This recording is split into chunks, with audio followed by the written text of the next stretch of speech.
And we are live. We're live. We're trying to Kate, calm get down over dogs. here. This is our current plan. Kate, over here. Come on.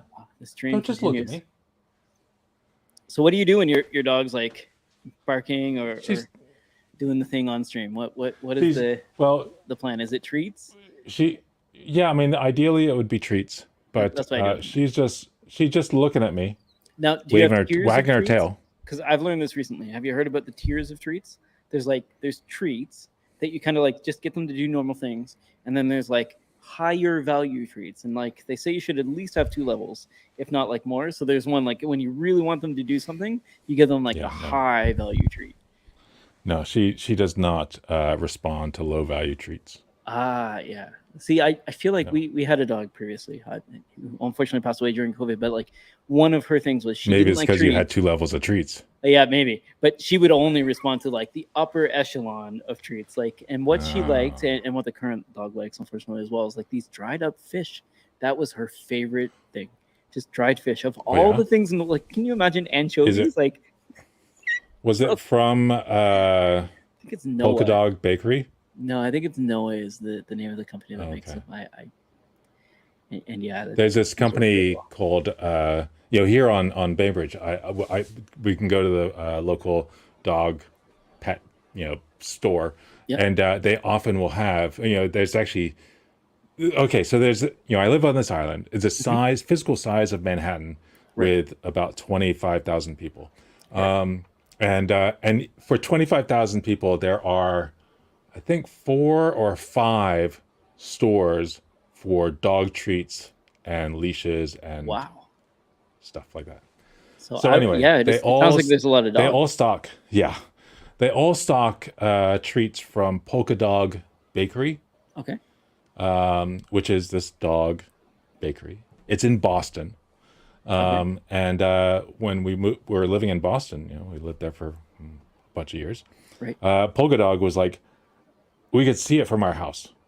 Nice. And so I just thought it was the local neighborhood thing for making dog treats. And apparently it's this national thing. And so they're one of the companies that does these strips of fish skin that's dried, and as soon as you touch it, it's on your fingers for like the rest of the day. Fish. Yeah. You're not getting rid of it. Dried fish. Oh God, it's awful. The other thing I'm thinking of is like, hey, Bainbridge sounds like there may be a market for more types of dog treats. Like we could disrupt this market. And I'm just positive there's Amazonians and Microsofties down there that could we could do this. Yeah. So I can segue from that into something that's kind of near and dear to me. And you're going to be surprised by this, but like one of the things that kind of keeps me going at jobs is that kind of term of like high value treats. So what do you do? Like you do a project and you get an iPad. Do you get a bonus? Do you get RSUs or whatever? And one of the main things that I found, and don't tell anybody this, but like the money's great. Don't get me wrong, but like what really gets me going, and I think might get you going as well, is like the tech toy things. Like when I go to a conference and they give me those little spidery USB things that have like 2 USB-Cs on it, for some reason that just like that was like, I remember that conference. I got like this doohickey that allows me to plug in anything I ever need. Like it's so sad. Whereas like they could give me $5 or whatever, and I'd be like, that's just $5. Yeah. So I can't think of anything from a show that I've wanted to keep. I guess at DevOps Days Portland, I think I won a pair of Beats headphones. So it was good. Yeah. It was from a competitor, but they said okay. That happens, and people give away like parrot drones and stuff like that. Those giveaways. Yeah. I do find it interesting. The giveaway stuff, I don't find that interesting. I'll just walk past them. I said, "Would you like this?" No, I don't. Right. I don't want that. Or because they're going to email you later, right? The other is like a $300 Amazon gift card. Let's assume these are the top of the line Beats. Would that be interesting to you if it was just $300 on Amazon? It's $300, right? Good. Yeah. That is 3 of them, and three of those cards, and I got a robot mower for my lawn. Really? Huh. I mean, that theoretical. I haven't gotten a robot mower, but they're about $1,000. I'm just thinking of like all the bad things that could happen. Like in terms of the IoT snafus that could happen with a mower and maybe like a Yeah, I mean, any sort of automatic device that goes on its autonomous device with 3 really sharp blades spinning at high rates. Yeah, that's that could be problems. And I can just see you setting up some sort of like Lambda or something to watch it and like tell you where it is. Where like the Roomba says like I'm at a cliff or whatever. Send you a text on your phone and it's like, yeah, it's too late. You've already done some damage. Yeah, not good. I actually just set up the of course I finally set up the integration for our Roborock vacuum. Okay. Do you know Roborock? I don't. That's a cool name. It's what's that big Chinese company that has like everything? Xiaomi DJI? Yes, I think that's it. Xiaomi, the first one? Yeah. I think Xiaomi, yeah. Yeah, they're pretty big. Xiaomi and Xiaoyi, I think, is the IoT stuff. Okay. Well, they it's one of their, I think it's one of their, or yeah, no. Anyway, it's some Chinese company's vacuum cleaners, Roborock. And they have a really good integration with Home Assistant. So nice. On the Home Assistant dashboard, you can have a map of your house and where the vacuum is, or tap on a room and it'll just start vacuuming in that room. Fancy. It's really quite nice. So I finally set it up, and then about 4 days go by, and the vacuum just stops working. Oh no! The wheel stops turning. And of course, that it is about 2 weeks out of the warranty. Oh. That's how it works. So I managed to. I bought a second one about 6 months later, and that's still in warranty. So same company. Same company. So I could say, well, that's the one I bought. You're assuming they don't check serial numbers or what have you? Yeah. Yeah, maybe. Yeah. So yeah. So I'm thinking about, for the replacement, not getting, another Chinese one, but one that has a better U.S. warranty. So I guess that means I'm going. I did notice they have a Canadian company. As soon as I Googled them, of course, it came out. Yeah. And this week I'll try to take links. So I got a link for this one. But yeah, I wonder about the warranty service. The other, have you ever thought of like just vacuuming the floor? I don't know. Well, actually, so both me and my wife, and not so much our daughter, but both me and my wife notice when that vacuum hasn't run, because we have it running at like 9:15 in the morning, and just really around the kitchen, around the dining area, because that's where Stella throws most of her food on the floor. And then kind of midday for the rest of the house. And then once after she goes to bed, Stella, not Tony, and in a few other areas. So, and as when that vacuum runs, when it's generally running, at some point during the day, I mean, you can feel the lack of stuff on the floor. Wow. If you're walking around barefoot. Wow. It's quite noticeable. And so when it doesn't go, a couple questions there. So you're walking around barefoot in the house? It's a shoes off household. I think we've established. Yeah, it is. I feel like at least maybe this is a Canadian thing, but like a lot of Canadian households, and I had assumed a lot of American households as well, are like shoes on households. But also I'm thinking like, you've got a dog too, right? So there might be some like dander and hair and stuff like that. Yours isn't hairless, right? It's ours fully furred dog. Ours has hair, not fur, or okay. I think it's hair, not fur, so it doesn't shed. This is probably a gripping conversation. No. Like, listen. One viewer. I feel like a lot of people at home may wonder about the tedium that they could get rid of in their life on a daily basis. So, like, if you're thinking about, yeah. Go ahead. Yeah, I mean, if you're saying that you need to get a robot vacuum that supports your dog, you could also get a Havanese that has hair and not fur. Exactly. You got it. It's like the build versus buy. Exactly. Yes. Exactly. Yeah. So are you trying to get rid of the tedium here? Spend $2,000 on the dog so that you don't have to spend an extra $400 on the vacuum. You got it. So like I build my own solution. I hire 3 engineers to run it. Yeah. Right. Or... yeah. Yeah. Exactly. I know it's terrible, but I'm always thinking of things that way, like in terms of analogies. And I was told once that like there are some people that really just despise analogies. And so what I've been trying to think of is ways to compare situations as opposed to analogies.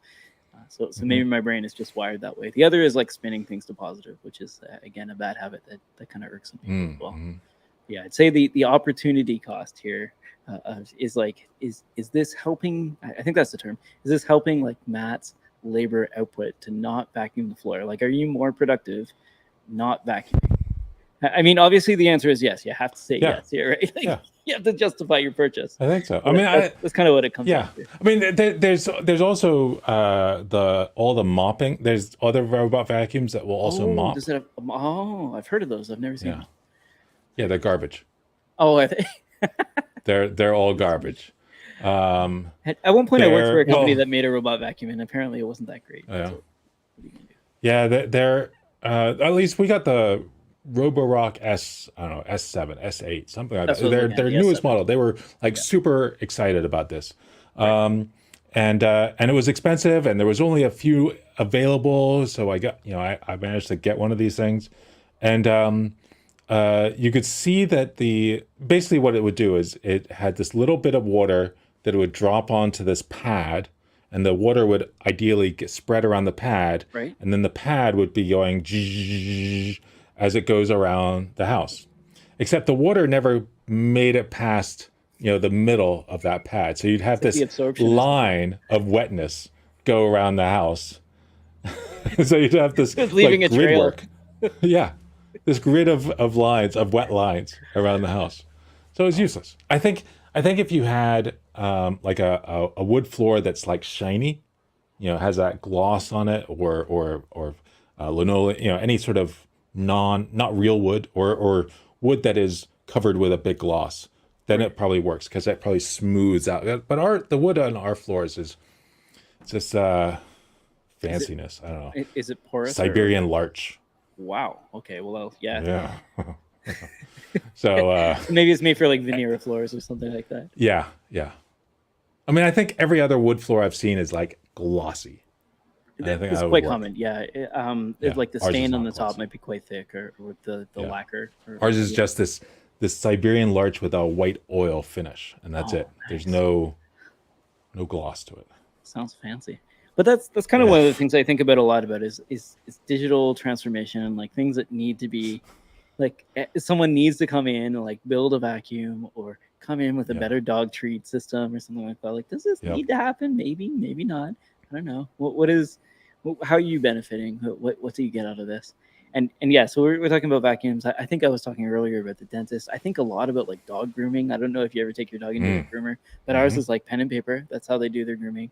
So when we go to find an appointment, pen and paper. Yes. Oh, for the scheduling part. Yeah. I thought you meant for the actual grooming. Oh, yeah, that'd be pretty. They cut your dog's hair with a pen and just paper. Weave in some paper into the fur. Yes. High fashion. But I do wonder, like that, and this is super way off topic, but like yesterday I watched one of those modern. Is there a topic? There is. We're getting there. We're building up to it. About international paper and how this is like $1 billion industry. That the largest companies in paper in the world are American, and they don't run their own wood farms anymore. They've sort of outsourced that because they felt bad about it. So they get someone else to do the badness, and then they like buy it from them with an exclusive deal, which seems to be the same to me. And then like Amazon will use them for all of their packages. So Amazon, of course, shipping a lot more boxes. The company's profit goes up. That kind of stuff during COVID. It's pretty interesting to watch these trends. But again, very traditional. So in terms of like at least from the YouTube video I watched yesterday, it seems to be quite traditional in terms of the way that they operate their business. And again, like, do we need to disrupt cardboard boxes? Like, do we need a box? Will be like the real question. Or do we need more packaging, less packaging? What does it look like? That kind of stuff. Because we ban plastic bags here is how I got interested into this. And I'm pretty sure Bainbridge as well, right? Washington State is. Oh, yeah. Yeah. Single-use plastics are. Yeah, there's no. Despite the fact, Depends on who you. I mean, so much of the information in this area is questionable. But there's the cost of making the bags. Okay, Right. so there's one cost there for plastic versus paper. But plastic, you can I mean in a 10 pounds of plastic bags versus 10 pounds of paper bags, there's that, and so you got to move those bags, since the bags probably weren't made in your town. And so now you think about the cost of moving those paper bags across the country, and then the cost of destroying them, and how many uses. I've seen a number of places that do, how many uses of that reusable plastic bag. How many times do you need to reuse it to equal the full lifetime cost of a plastic bag, or a single-use plastic bag? And it's something like thousands of times. That's right. So are you using your Whole Foods reusable plastic bag thousands of times? No. Oh, there's no way. And then there's plastic straws. Oh. Yeah, it's just never ending. But that's kind of it. So like what do we need to do in this situation? Do we just stop using straws? Do we just stop using plastic bags? I went into Best Buy the other day to buy something, and they just gave me like just the raw product and said, get out of the store. And I was just like, do I need a receipt or something? Like, well, we can't give you a bag. Right. So I mean, I just walked out. Liquor stores have done it right for a long time. They just have all the boxes from all the liquor that they've received, and it's like, you want a bag? Great. Go grab one of the boxes from the big pile. Yeah, reuse this over here. Not that I spend much time in liquor stores, but Right. I wonder. Okay, so if there's 5 dog stores, how many liquor stores are in Bainbridge Island? No, there's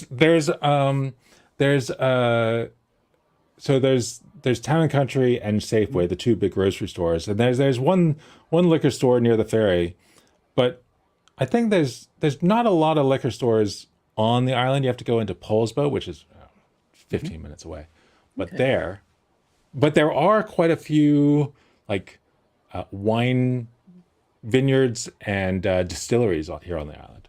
That's pretty cool. In fact, for whiskey, I think it is whiskey or bourbon, the highest ranked, rated craft whiskey, I think, is from here on Bainbridge Island in the U.S. Wow. Highest rated in the U.S. Yes, and I made the mistake of tasting it. How much did you taste? I had a glass. I bought we went out to dinner and they had it at the bar, and so I got a glass of it. A glass was $50. I was about to say, it sounds like a $50 glass. Yeah. Oh God, it was so good. It was so good. That's the mistake. Yeah, it is I so also good like whiskey. It's $500 a bottle. That Yama is a lot. from Bainbridge Island Distillery. Oh God, it's good. What was it called? Nihama? Yama. Yama, sorry. I'm misunderstood that. Yama. Oh, mountain. It's awesome. Awesome. Yama whiskey. Okay, well, we're grabbing links this week. I'll try to. Yeah, we found it. Bainbridge Island Distillers. Distillers. Yama. All right. Their website's really slow. It must be hosted in Bainbridge Island. Probably, yeah. Yeah, the same as mine. I'll try to add links this week. I realized last week. Oh, that's good. That's impressive. So I figured this week. So you said that this was kind of going towards a topic. Yeah, that's I was about to. Yeah, just do a cold switch topic here. So it feels like it's report season. So like a lot of people will, summer's here. It's kind of slow. Start putting out reports. So I was looking at one from the CNCF about CI/CD, and when I say looking at, like a lot of time, I'm terrible at this. I'm looking at the graphs. Is what I really want to see. Like what is the high value part of this report that I can see. And what I found interesting, and we were kind of talking about this at work this morning as well, is like one of the main things that interested me about this is like people are just getting to feature branches now, which is like for me, I didn't read the whole thing. I read a lot of the hot tags and looked at the graph. Yeah, I don't think I've even read the report. Okay, I'll put a link to that. Where do I find it? I will put a link in as well. But I guess the question is, does that ring true to you? Do you feel like when you talk to people outside of your company, which probably does use feature flags, does it feel like people are also just getting on that bandwagon. Because when I talk to people, they've not heard of feature flags, which is like a whole. It's like maybe they're laggards or whatever, but they're way behind the ball on this, and they're not even close. Yeah. Yeah, I don't know. I mean, I remember it being. I seem to remember it was a big deal when formerly we at Datadog. I mean, having feature flags versus Right. whatever it was before that. I mean, I can't remember what it was, but I seem to remember. I think everything started with a Google spreadsheet at the time, and so That makes sense. And it was made things a lot easier to deal with. But I don't know anything. Oh, You're not seeing much of it, because I think what would come along with this is like kind of progressive delivery is one of those buzzwords that flies around. I do feel like the question is, and this is sort of the delineator, I think, or the indicator is, do you test in prod or not? And a lot of people think test in prod means you're in there, you get your cowboying with your 6 shooters out, and you're changing code in prod. So you're changing your schema in your live database, that kind of thing. But a lot of times what it means is like either A/B testing or blue-green deployments, or maybe hiding things behind feature flags. I'm sure you've talked to Launch Starkly before. I certainly have, or read like the reports that you get at conferences, but that it feels like 10 years later, this has now become commonplace in my eyes, and then maybe the rest of the industry is now starting to adopt it, which is pretty cool. Yeah. That was the biggest takeaway for me was feature flags. The other one that's in there that kind of sticks out is this graph here. Let me see if I can pull it up. And these are in your Slack as well. I'm not sure if you can multitask. The Slack. I was wondering where you're like. Yeah. Well, I put them in the private chat as well in the green room here, but I'm not sure you can see them. So the other one is like, it's this graph of There's a green room? Yeah, there is in the private chat in the, what? the StreamYard. The other is God. What is it here? And this is great, like a visual medium for audio, but it's something like DevOps practitioners are using even more technologies now than in Q3 2021. So they, I guess the statement here is that people are using more stuff. So they've purchased more software and they're trying more things in the CI/CD space, and a lot of it, which really surprised me, is source control management. So like, so many questions. First one is like, were you not using source control management before? Possible, right? Like the GitOps revolution, DevOps is now just a thing. It's possible that you're not. It could be that like GitHub enterprise licenses are increasing, or people are now paying for GitLab as opposed to just running it on their own, which is like one of those. GitLab is one of those things where a lot of people will run it open source and then realize, hey, we're too big to be doing this all the time. But that's kind of an interesting thing to me. The next one was issue tracking. So like, again, what were you doing before if you're not using issue tracking? But so it's all increased. So it's saying that it was increased. Not by a lot, but increased significantly and across the board. The biggest increase. Sorry, go ahead. No, I'm like dumbfounded. How could not 100% be using source control? Yeah, and it's only 1%. So like most people are using source control, but the amount of people who use source control this year compared to last has increased. Right. Like it's increased across the board. In fact, for everything. Yeah. And if we're just counting percentage points, I'm just looking. I think the largest is 6%, but it's managed CI/CD services. And again, so who would you be paying for the managed CI/CD services?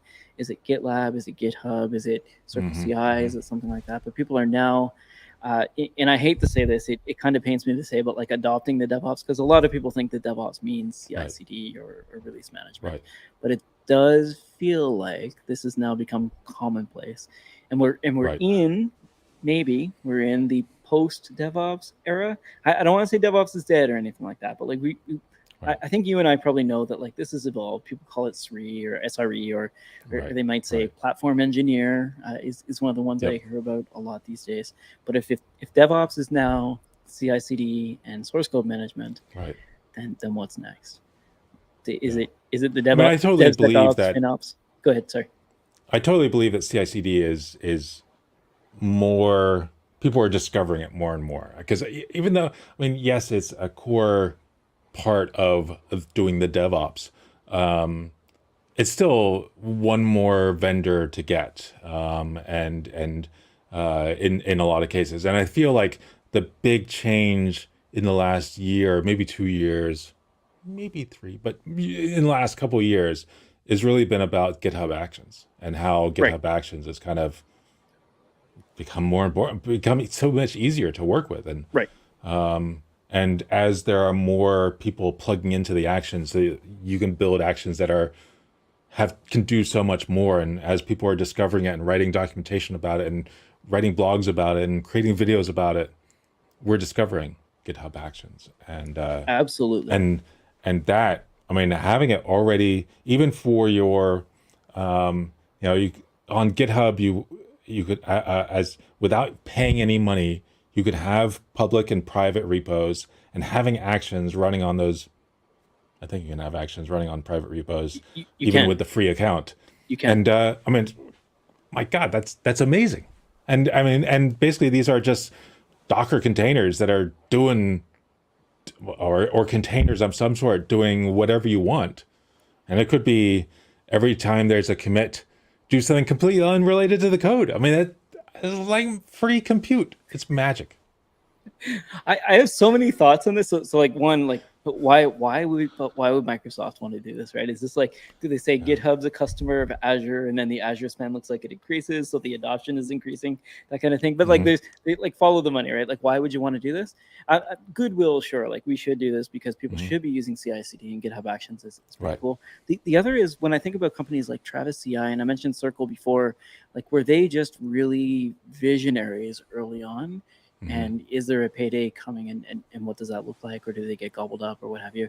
The other is, and I'm in the minority here, but like Azure DevOps is what Team Foundation Server kind of became in the cloud. And I've been noticing adoption of this tool as well. I really like it because it does a point click ops kind of thing for CI/CD, even though they're also moving away from it. But that wizard-based CI/CD, when you show somebody how to do this, the eyes just light up, and they're like, you mean I can do this for free with free workers? They'll do this. Like, like, I don't know, you get 3,000 runs per day or something. It's a silly, like for small shops, it's a sillily large or comically large number. It just seems ridiculous to them. Like, no problem.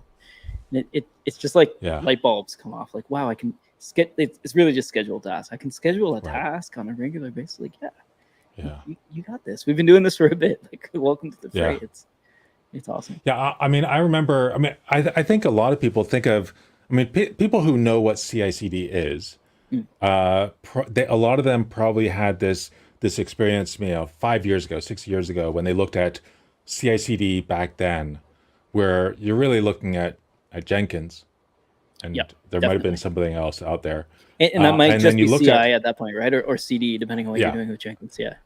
And then you look at how to build any of those jobs with that clunky web interface, and it's so easy to make mistakes that cause massive problems.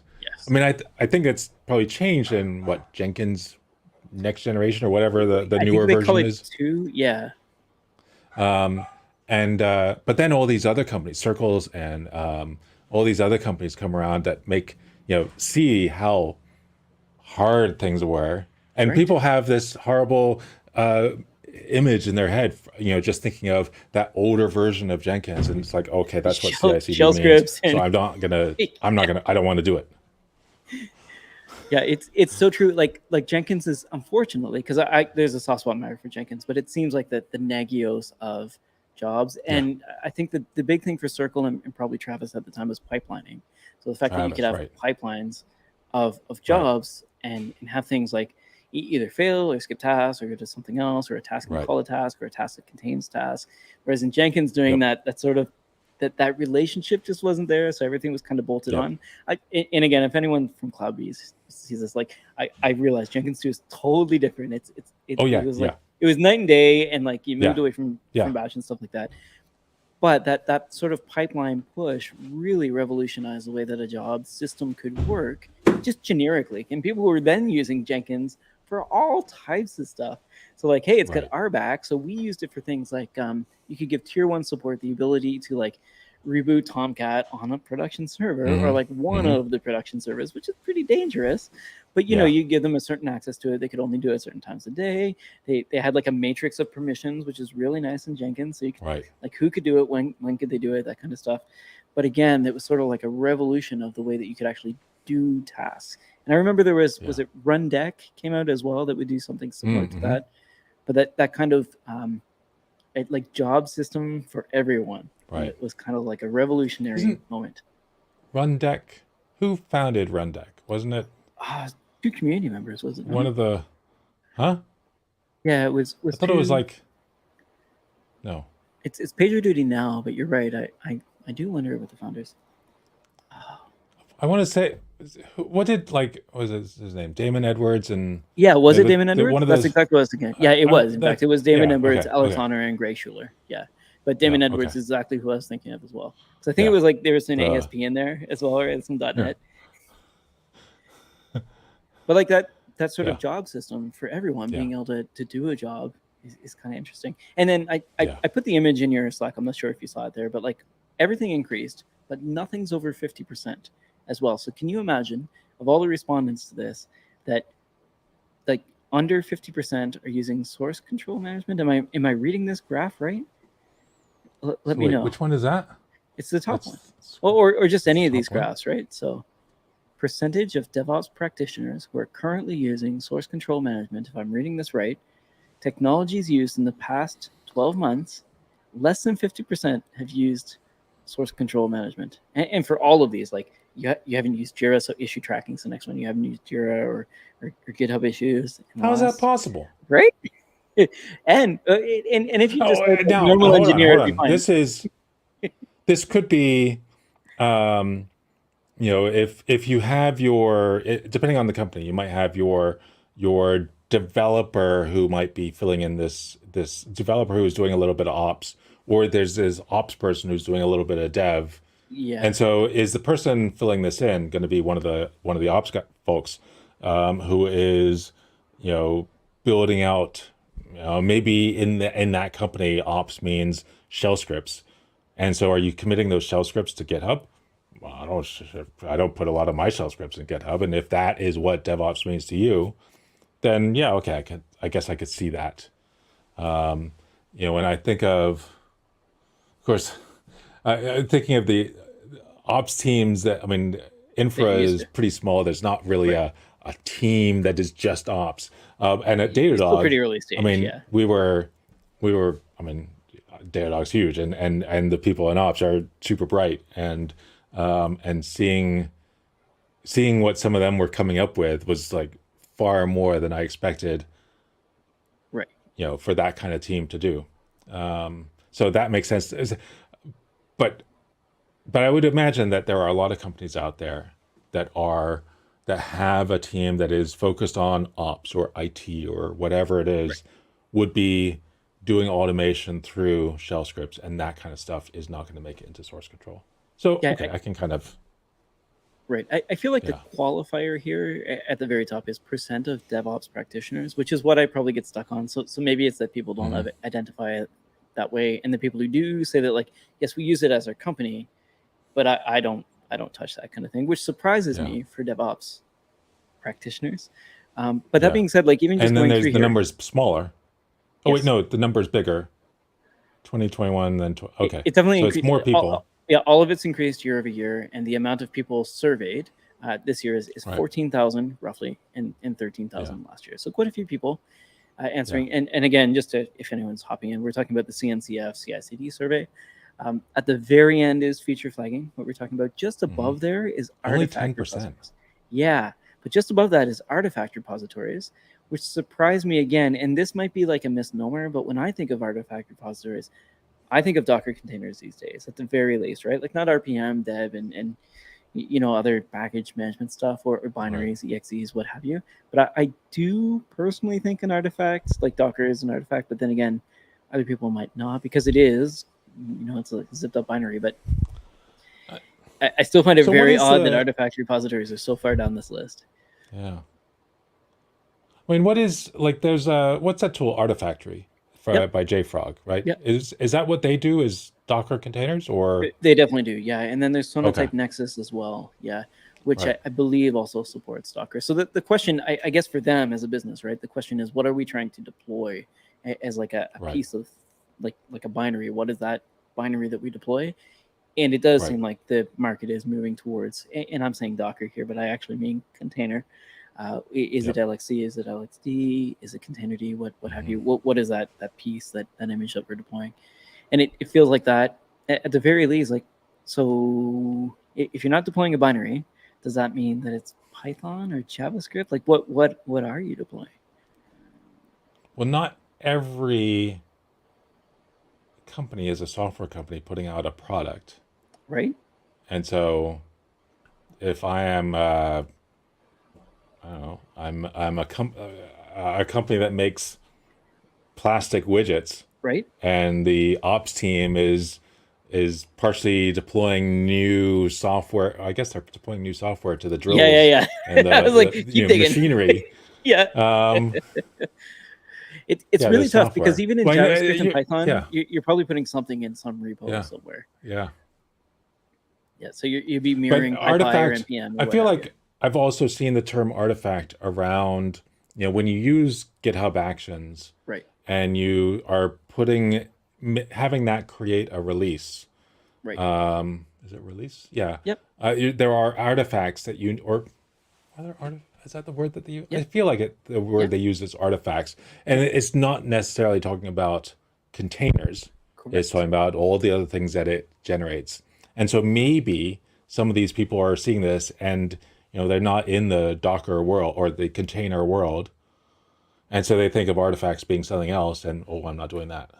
Or Yeah, I am, or I I know feel it's like if to you're do doing with. SDLC, you would have to be using artifacts. So the question is, are they just landing in like an S3 bucket somewhere? Are they in a zip file? Are you emailing them Yeah, back and forth? What does a yeah, release look like? I have so many yeah, questions.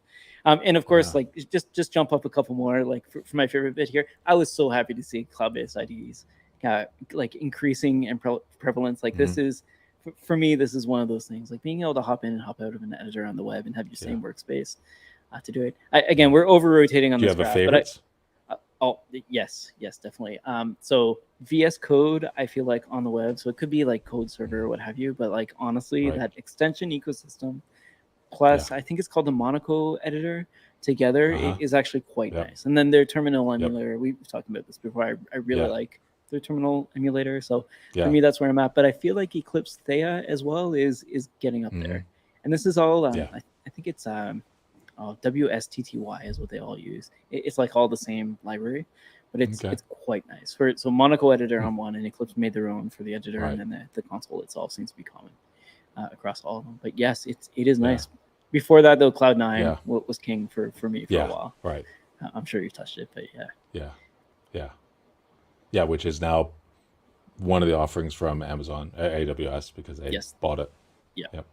Yeah, definitely. But that ability to reuse and share a workspace or be able to Right. collaborate without requiring any software tools, and Right. this is probably like an itch that is only felt in enterprise, but not being able to install software, also being required to do work is one of those weird Hmm. like Kafka-esque gotcha moments, chicken and Right. egg scenarios. It's like, well, what do I do then?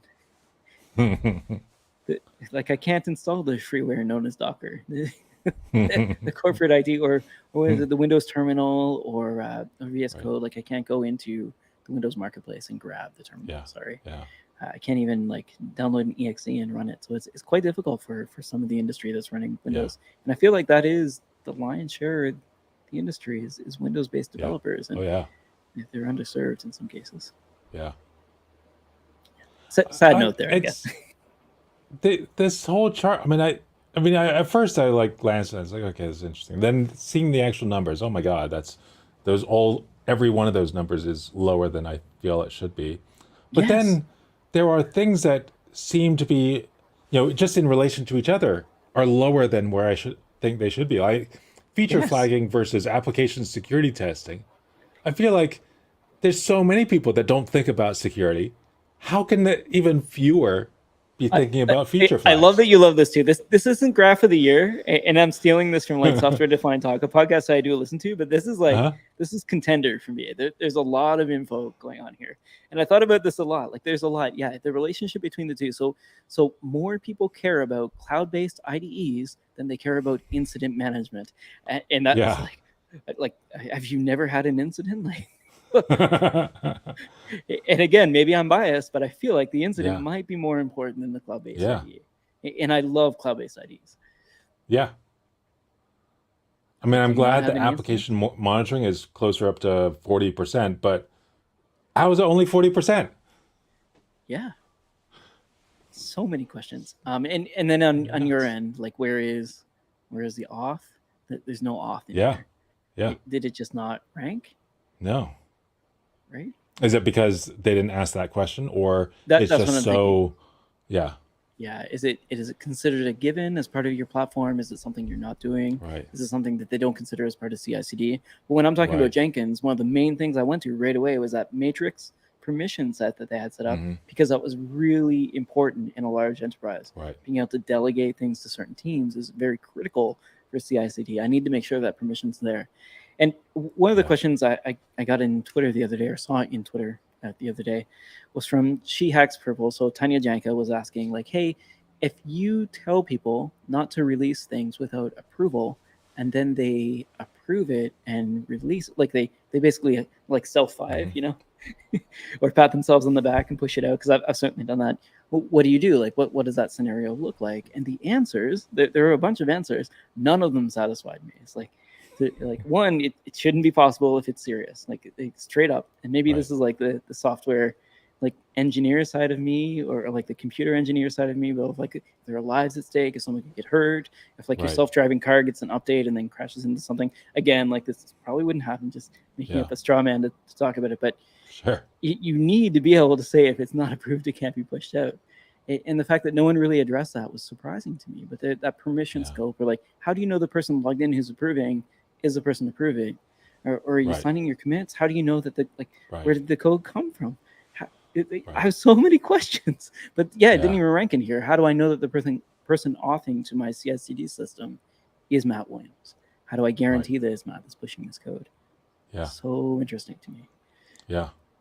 I mean, if I have my system's been compromised, and I'm a maintainer for some piece of software, Right. and somebody submits a PR for that is breaking everything, but I'm me, so therefore I have privileges, except I'm not me.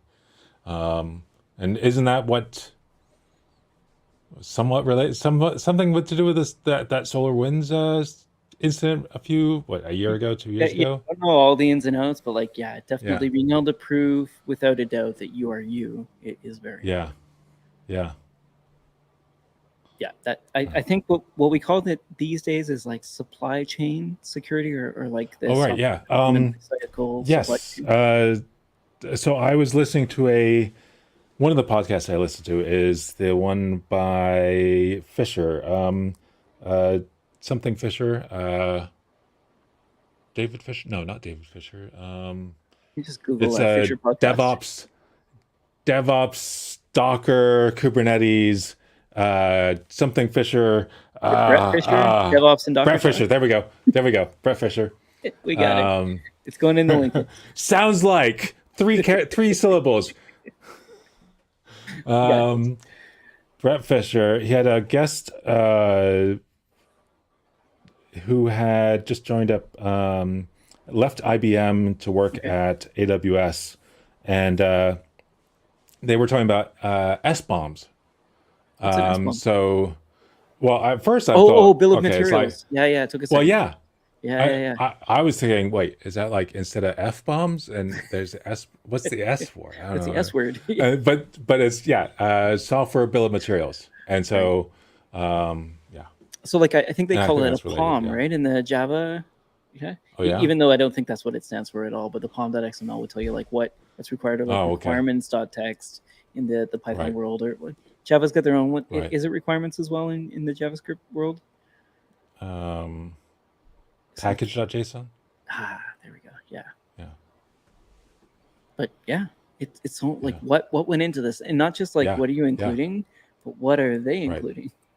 Right. I mean, so What did they so depend in on? your I mean, if you are relying on a package that relies on, I mean, it's one of the problems with so many packages on in npm is, there one package could rely on, thousands and thousands, and some of those are only one-liners. Yes. But then there's with the way that Docker works, you're dealing with all these layers, and do you know where all these layers came from? And sometimes those layers are, squeezed down or merged together, but do you know where all those layers come from? And there are tools to look at all the layers. Yes. And what are the problems that exist in these containers? But So where is that on this graph? Well, does that count as application security testing? No, I wouldn't say so. No, it'd be like supply chain information. So it'd be more of like SDLC security. So like provenance basically is what you're trying to figure out where things came from. Yeah. But again, this may be nascent. It may be something that people now care about because of SolarWinds. And less so something that they're doing on a regular basis. But provenance is really important. We're talking about Docker, obviously, but like in other packages like RPM, if you've got just rando RPMs that both have requirements, but they require different versions of things, that can cause problems, that can cause outages. But I guess if no one cares about incidents, then just YOLO it out there anyway. But yeah, I mean, going through here, some of these things are pretty interesting to me, like collaboration and knowledge sharing tools. We're closer to the top as like the CAMS DevOps supporter. So the culture, automation, measurement, and sharing kind of person. For me, that S is really important. There's not a lot in here in terms of the culture, but I wouldn't really expect it in a CI/CD report. Like what would you need in culture for this? But I do like seeing the A, the M, and the S on here. They like their blue and reds. Oh, I guess they got some greens in here too. I was just looking at the colors of the reports. It's not a bad report. Hat tip to Chris Anishek for sharing that out. Yeah. So CI/CD, there's lots of reports going out. Datadog obviously dropped the serverless one. I will pretend to have read it all, but one of the things that really interests me about the serverless stuff is it looks like, so the main takeaway for me is it looks like the lion's share of people in Google, Amazon, so AWS, GCP, and Azure from Microsoft, more than 50% are using some form of serverless, whether they know it or not. There's kind of some back talk in the community is like, if you're using Firecracker, is that serverless? Because it is on the back end, but you don't know it kind of thing. But the lion's share of people are actually now using some type of serverless. So it's here. And we all know that just because it's serverless doesn't mean there are servers, for sure. But most people are getting to like that light compute shim. I am super annoyed by that. The term? That statement. My statement. But no, about serverless, it's not, there's always servers in serverless. And with serverless, there are no servers that you need to manage. That's it. I mean, that's what they're and so so that management overhead, and so that's why I put definitely Lambda and So one thing I was looking in here for as I scrolled through was is this report looking at things like Knative and the other serverless things that run on Kubernetes, which aren't serverless because they're servers that you need to manage. Which is harder to report on, obviously. I was also looking like, where is OpenFast in here? That kind of thing. Where's Knative? Which is more. I think that would be more down to self-reporting as opposed to like looking at the numbers that you can grab in aggregate, obviously. A little bit more. But it's interesting that I mean, looking at this, I'm looking at this report for the first time. I guess I feel like when I was still at Datadog, I would have looked at this report. I would have looked at this report sooner. But I'm looking at it now for the first time, and I mean, it's interesting that Python and Node are still where it's at for Lambda. I mean, that's for me, that's interesting. I'm surprised that Java, Go, .NET, Ruby. I feel like there's other languages that people have had shims for that would have been containers, right? Containers. I feel like that's where, at least that's where I would be going if I were still in the DevOps kind of space. Is what can I put in a container? So like Crystal is one of them, or maybe Rust. Where does that go? Yeah. So if I've got a portable binary, do I put it in Lambda? Does it land in WASM like a WASM? Yeah, very And the very one interesting to that's me. and that number And I three say is this like also the reason I'm relating both of these to yeah. me is that these are job engines. So what you need to do Yeah. is Okay. run a job, be it on schedule Right. or based on some external interaction. And job engines are Right. one of those problems. It's not NPR. It's one of those things that like a lot of Right. people will cut their teeth on or try to create their own. You'll see things as big as like Hadoop, all the way down to like maybe a Luigi or a Spark or something like that, Right. down to CI/CD, down to like an on-call system, that kind of thing. But these job management systems are honestly day-to-day what you're interacting with. You're trying to make sure that you can set something up for later or based on an action and make sure that it happens. Right. And Lambda was a revolution. It sort of did it right. Yeah. You didn't have to pay for a lot of overhead. Yeah. It was cheap. Yeah. How much Cheapish. you could get done for free is amazing. I mean, that was Right. that. I feel like that was the. I mean, I guess Heroku is really the first one, the first like big thing where I could do really useful things for free for a long time. Yes. I guess there were lots of other things that I'm forgetting about, Firebase or other tools where Heroku there was was a always big one. Yeah, Firebase was pretty cool too. Heroku was a big one. Yeah. But Lambda, I mean, I went all in on Lambda for at least while I was at Datadog, and it was amazing how, I mean, yes, I guess it was all free to me, no matter how much I did, because Datadog paid for it. But even no, then, it's I often think pennies. even then, it was yeah. How much I was using was so small. And you're maybe more of a developer than I am, but like honestly, being able to just throw some Python code into Lambda for me is amazing. One, because the delivery, there's a bit of like zipping and stuff you had to do for Lambda to satisfy the way that it wanted stuff. But it meant, hey, I don't need to like manage a server. When it comes, I don't know if you've ever done an audit for Lambda services, but it is amazing. Like, how can you assure that this server has been patched? How can you ensure that like the message of the day has been like, there's so many things in order to go through like a standard, like, I don't know, like a standard sort of one that people have cobbled together for, like maybe it's PCI DSS or FIPS 140-2 or something like that they've cobbled together and say like, this is what applies to our business. You can prove to me without a doubt that this Lambda thing you're talking about, like, how is that server running? Like, oh, well, I could wash my hands of most of this, which is amazing. It actually, it really just removes a lot of that overhead. And people don't realize it. Like, sure, you might get audited like once a year, or maybe it's like an internal audit or something like that. But people don't realize that like the audit's one thing, but those day-to-day things that you don't have to do in terms of service patching and maintenance, it's massive. And it really does add up very quickly. When you think about like, how many engineers do I have just doing server patching across my fleet of servers? Or like how many clusters of Kubernetes do I have? Or like how many namespaces do I need? That kind of thing. Being able to just run a container in a Lambda or some other service thing, OpenFast or be it functions in Azure or what have you, is honestly, Cloud Run in GCP is constantly amazed me. It's massive.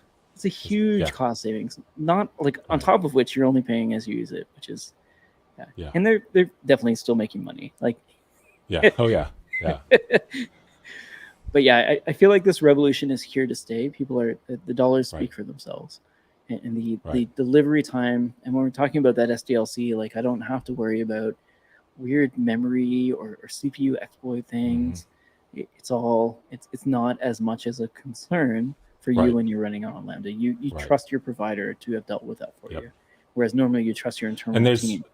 There's been issues you need to deal with Lambda. I mean, there's the whole cold start thing, but I feel like a lot of those cold start issues were, I mean, the way they talked about it was a whole lot worse than it actually was in a lot of cases. I mean, with my stuff for the Learning Center at Datadog, I mean, the longest cold start I ever experienced was, maybe 1% of cold starts would be longer than 500 milliseconds. Right. I mean, it was ridiculously fast to spin up these things. If they hadn't been running, a day, it would be 20 milliseconds to spin up. Yeah, you got it. And that obviously depends on the amount of users. And this is where we could probably talk about like P95 or P9 or P99 or P9999. But your P999 is terrible. So like that one person who Right. cold starts it, but everyone after Right. that is fine. And then Everyone. there's other people who would like schedule lambdas to like cold start Yeah. other lambdas to make sure that they're warm. But like honestly, it didn't seem. It sounds Rube Goldberg-esque, but honestly, there's only like one level there. Yeah. That the ball kicks or the boot kicks the ball is basically how it works. Yeah. It was actually quite nice. This Yeah, is, you like it? yeah, I mean, I like. It's interesting going through this report. For the first year as a non-employee, Right. it's some fun things in here. Like one of the things that's interesting is number 4. API Gateway is responsible for half of all Lambda invocations.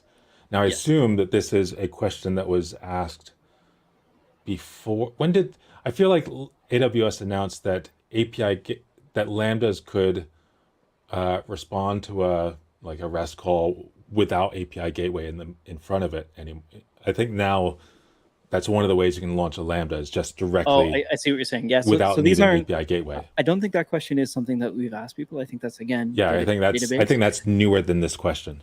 Exactly. I feel like people may not have realized that it's out and that they can. Or do yeah, it not way. enough people are doing it. Yeah. I thought the same thing about the Azure side, because just because you can do it, I think Microsoft at least, having just gone through one of the exams, like a lot of the Kool-Aid is saying like, hey, you need like a WAF in front of it, which is like one of their API gateways, or you need an API gateway to manage your REST endpoints, that kind of thing. This is how you scale a service. It's kind of the indoctrination, and a lot of, at least in that community, that sphere will sort of do it the Microsoft way, because it's been ordained or what have you. Whereas in the GCP and AWS space, maybe people are trying different things, but it does certainly seem like a lot of people will want it to be sort of cordoned off, or like at least orchestrated through like that single endpoint. Right. And I think three of the I guess main companies that are missing for me in this report are I don't know if we'll ever see it in this kind of report, because I mean, so much of the data for this report is generated based on Datadog users. Right. And so I'm probably not going to see the serverless functions running on Vercel or on DigitalOcean just announced their cloud functions or whatever they're calling them.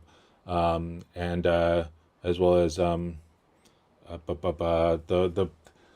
big God, what's that company called? You thinking about CF? CDNs? Is it what's the company? Cloudflare. Cloudflare, yeah, Cloudflare workers and what Cloudflare is they have their serverless, and none of those places I think have a Datadog agent that is running and collecting data. So not in that way. I think it'd be more log collectors, right? Not to get too deep into the sauce, but I think it would have to do with logs and log spelunking. Yeah.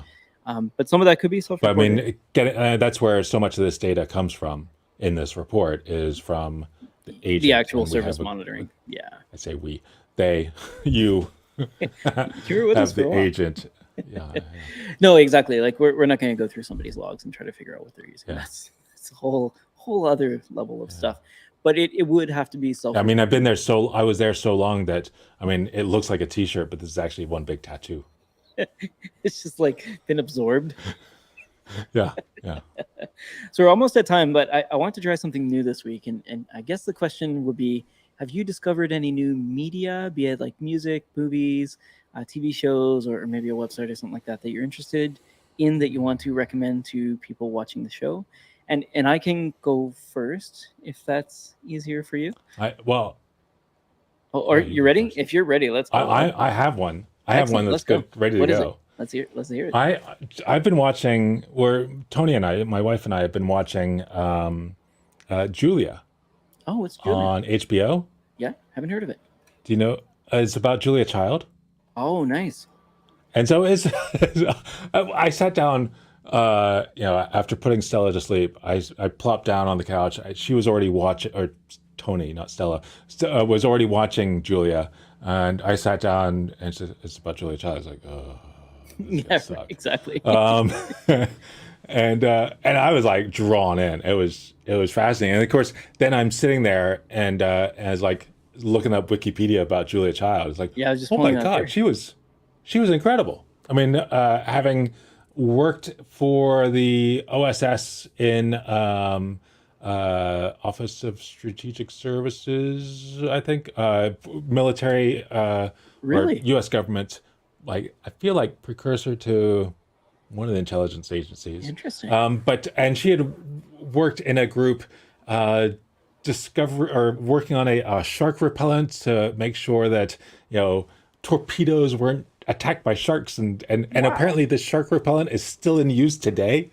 And Julia Child is part of that. I mean, I'm not going to say that she's a. I mean, she was on that team, so that's like fascinating stuff. That is not covered in Julia in this series, but it's interesting seeing. We're only about 4 episodes in, and we're just at the point where they're like trying to move these big cameras with these big lenses to capture what she's doing. Like mixing the eggs or whatever. And it's like one of the producer who is very reluctant to be on this show. He's like, "This is the stupidest show. Why am I here?" But he sees this woman holding up a mirror. It's like, and then they mount up this big mirror above the cooking surface, and the cameras can look up at that mirror, and now they see what Julia's, and because she's like moving around and mixing, and I should and have it's known that was the case. I just assumed the camera was pointing down. But yeah, yeah, that's awesome. yeah. So it's a amazing, a really fun show, and super interesting. So that's my Uh, yeah, that is awesome. I'll have to check it out. yeah, It's hard to find a bad HBO series. There's like a yeah, certain bar that needs to be set for them to accept it, yeah, and then production yeah. value is always quite high. So Yeah, I yeah, mean, I mean, there was the Sex and the City reboot that was, or the new series that was on just this I'm sure year the was fans of great. that show loved it. Yeah. Yeah. So mine is Everything Okay. Yeah. Everywhere All at Once. Have you heard of this movie? I don't know this. No. Yeah, we were talking about it in chat because you said all of the things, and I was like, well, if I got a recommendation for you, which is kind of like give me the idea for this. Again, I've stolen this from numerous podcasts that have like checkouts at the end, but the Everything Everywhere All at Once is kind of watching. It's got subtitles for one, so if you're not into subtitles, you may not like this movie. However, there is Oh. also a lot of sort of misunderstandings of the English language and a lot of things about it basically having many universes or multiverses. So even the Marvel crowd Hmm. could get into this. But I really thought it made me laugh, which is pretty rare these days. So it's good to have something funny. Two, it made me think. So it actually got me thinking about what was going on. And then three, it didn't make me cry, but it got pretty close. Like it makes you really think about the relationship between parents and their children Uh-huh. and how that can evolve or make things worse and how Uh-huh. important it might be not only to you, but the multiverse. So would Right. highly recommend it. It sort of hits on many levels, which is rare for a movie these days. Hmm. And yeah, it's a little bit long. Maybe overstays Yeah. its welcome, but I was in it the whole Hmm. time. Would recommend. Again, Interesting. I popped a link in the notes. We can maybe Yeah. throw these on YouTube or what have you. But I thought it was Yeah. quite good. Yeah. I'm trying to think of any other things I've been watching that have been amazing. Pachinko. Do you know Have that you? one? That was filmed here. Have you watched it? I saw the set. Oh, yeah.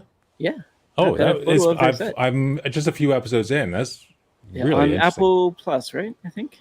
Yeah. Yeah. Yeah, I watched the first episode. I thought one, the Yeah. cinematography was again Yeah. not HBO Gorgeous. level, but Yeah. like Yeah. really close. It was quite Yeah. nice, and yeah, I thought the acting was quite good as well. Yeah. Yeah, I really liked Yeah. it. Yeah. You're talking about cinematography now that you've got your new fancy camera. Yeah, I'm so boring though. I just like Wes Anderson, right? It's all about composition, put everything center. That's cinematography, right? I'm so bad at video. Like I think I'm okay at Yeah. photo, but video is it's just another. There's sound Well, in I'm video. sure the Zoom calls you're on must be a lot nicer now that people who are, the other people on the Zoom call don't just see the Zoom webcam logo or Yes, the Nikon webcam logo, yes, the Nikon webcam logo. Yeah, which we saw all every day. Oh, Nikon it's true. webcam. Yeah, so that was it. We Cool. can call it Cool. there. Yeah. Well, Always this is lots to fun. talk about. Yeah, great to catch up with Yeah. you, Matt. Yeah. We're gonna do this next week. Or are you going on I vacation again? I believe I'm in New York next week, so I'll see what we can do in the office. I should be able to find a quiet corner to do it Oh, from. that's right. That's If right. not one of Yeah. those hoteling stations or what have you. And the week after I'll be there. The week after that, I'll be in Monotorama, I think. So definitely in Portland, but I possibly at Monotorama. But we'll see. I might be able to stream from there as well. We should let people know about this before, like 20 minutes That's before. a good point. Now that we've actually got a cadence. Now that we've, you said we had one viewer. I didn't actually. Did we have one viewer the whole time? We had somebody who was waiting in the waiting room on YouTube. We made them wait too long. Yeah, so it must be one of your regulars, just waiting to see the stream. Well, thank you, whoever you were. Thanks, Ryan's mom. All right, what's our closer? Do we have a closer? Bye for now. Thanks for all the fish. What do you got? You don't need to come. Yeah, we'll think of something for next time. We still have no closer. All right. Yeah. Take it easy, Matt. Okay. Bye. Now's the find the button time.